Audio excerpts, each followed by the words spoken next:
I must admit that I too, among hundreds of millions of educated people, was under the impression that the African slave trade was the sole responsibility of the Christian Europeans, the white race. That is, until I started exploring the subject in greater depth, and especially after reading an incredibly enlightening book called The Legacy of Arab Islam in Africa by John Alambila Azuma. My whole perspective and understanding has changed dramatically, and I would like you to tell us more about this subject. The success of Mohammedan Islam in deceiving, misinforming, deforming, and contorting both history and reality over a period of almost 1400 years has been astounding. That is, until now.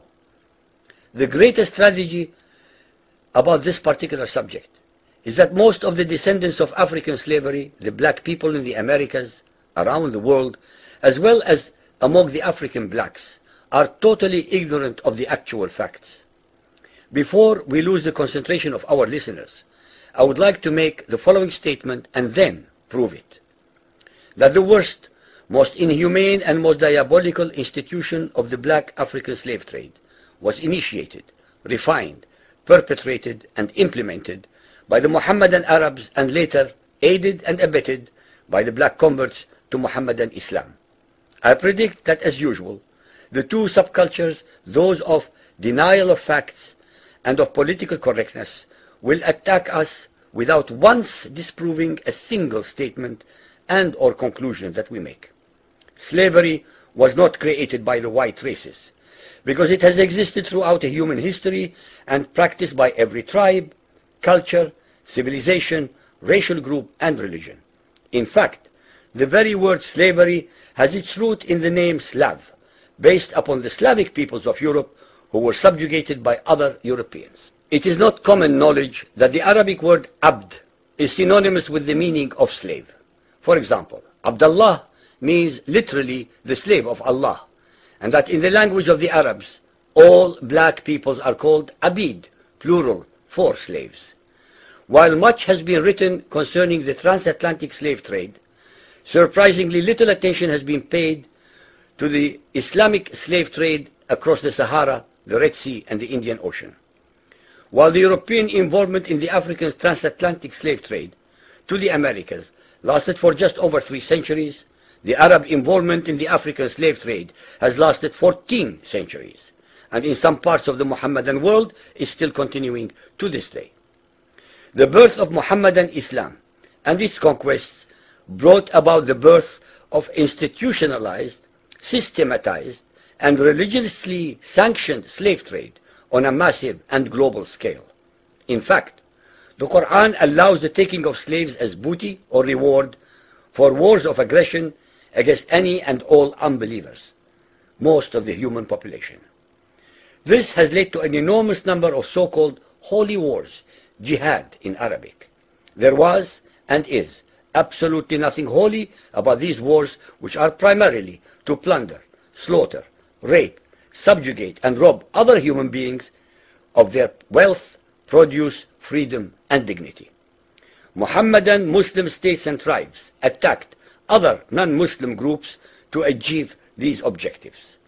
Although Islamic jurisprudence laid down regulations for the treatment of slaves, however, incredible and heinous abuses have occurred throughout the history of Mohammedan Islam.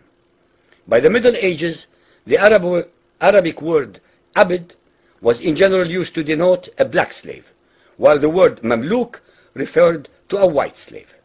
Ibn Khaldun, 1332 to 1406, the preeminent Islamic medieval historian and social thinker, wrote, "The Negro nations are, as a rule, submissive to slavery, because they have attributes that are quite similar to dumb animals." It should also be noted that black slaves were castrated based on the assumption that the blacks had an ungovernable sexual appetite.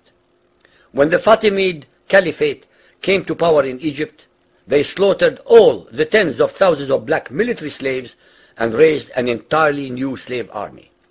Some of these slaves were conscripted into the army at age 10. From Persia to Egypt to Morocco, slave armies from 30,000 to up to 250,000 became commonplace. The Islamic slave trade took place across the Sahara Desert, from the coast of the Red Sea, and from East Africa across the Indian Ocean. The Trans-Sahara trade was conducted along 6 major slave routes. Just in the 19th century, for which we have more accurate records, 1.2 million slaves were brought across the Sahara into the Middle East, as well as a further 450,000 down the Red Sea and 442,000 from the East African coastal ports. That is a total of 2 million black slaves just in the 1800s. At least 8 million more were calculated to have died before reaching the Muslim slave markets.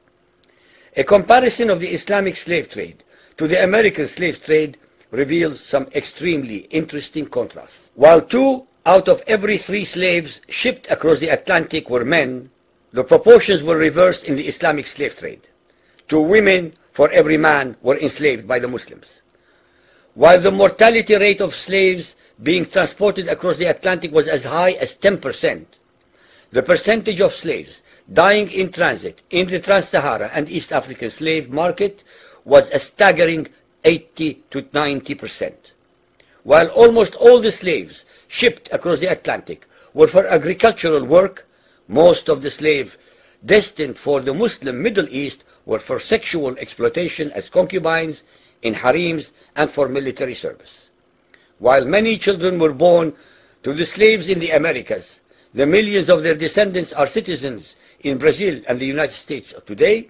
Very few descendants of the slaves that ended up in the Middle East survived. While most slaves who went to the Americas could marry and have families, most of the male slaves destined for the Middle East were castrated, and most of the children born to the women were killed at birth. It is estimated that possibly as many as 11 million Africans were transported across the Atlantic, 95% of which went to South and Central America, mainly to Portuguese, Spanish, and French possessions. Only 5% of the slaves ended up in what we call the United States today. However, a minimum of 28 million Africans were enslaved in the Muslim Middle East. Since at least 80% of those captured by Muslim slave traders were calculated to have died before reaching the slave markets, it is believed that the death toll from 1400 years of Arab and Muslim slave raids into Africa could have been as high as 112 millions. When added to the number of those sold in the slave markets, the total number of African victims of the Trans-Saharan and East African slave trade could be significantly higher than 140 million people. What is obscene about this whole subject is the Mohammedan Muslim and Arab culture of denial regarding their complicity in the African slave trade, as well as the ignorance of black Muslims about the reality of their past and present conditions. The statistics and reports above are based upon the logbooks kept at the African slave ports, ship logs, travelers' reports, eyewitness accounts, etc. Ladies and gentlemen, the facts and reality of Mohammedan Islam's complicity in the slave trade and their inhuman depravity are infinitely more devastating, more staggering, and more incomprehensible than all the nightmare fictions in the world.